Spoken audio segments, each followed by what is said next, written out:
Hello, so now in this video, let's see how to pull a Docker image. So this is the first lab. I have already started it, and let's just start right away. It is saying that I have to use app server 1. That means I have to use this one, and I already know the password sshTONY @ yes IR0NM @n.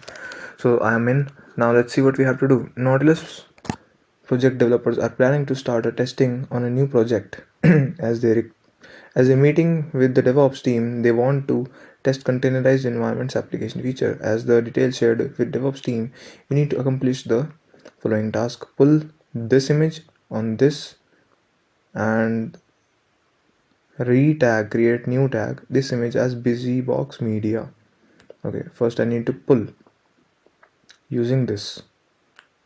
So okay,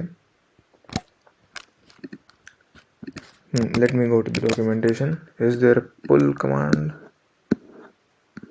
Because last time we used directly docker run, so it pulled the image, but we don't need to run it right now, so we'll just pull it. So here it is, docker pull. Let me try it. Docker pull, then this is the thing. So we have the command, right? Like we have the image. Where is it stored? It is stored in docker.io library busybox. Wait. Downloaded newer image for busybox musl. And okay.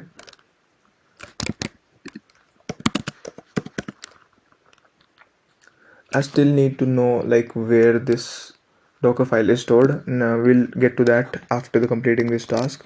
Let's see.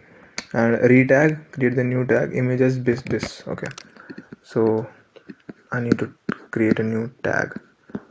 All tags. Thing else, docker images. Okay, I can type this docker images. Nice. So I can type docker images to see my images. We have this. Now I need to change the tag.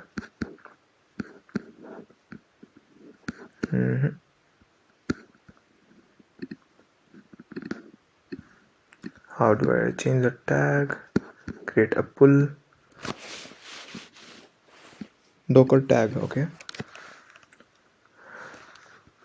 create a tag target image that refers to source image. Okay, docker tag source image tag target image tag. Oh, this is nice. So I just need to use the above command with writing here tag tag, and this was the old one, and now I just need to write this one as the new one. So this will create a new image. Let's check docker images. We have a new image from this repository with a new tag. I guess this is done. Pretty easy. See, that is the benefit of using documentation. Earlier I didn't know that I should use documentation. That's why I was taking longer and longer in my solutions. Now I'm using the official documentation, so this is nice.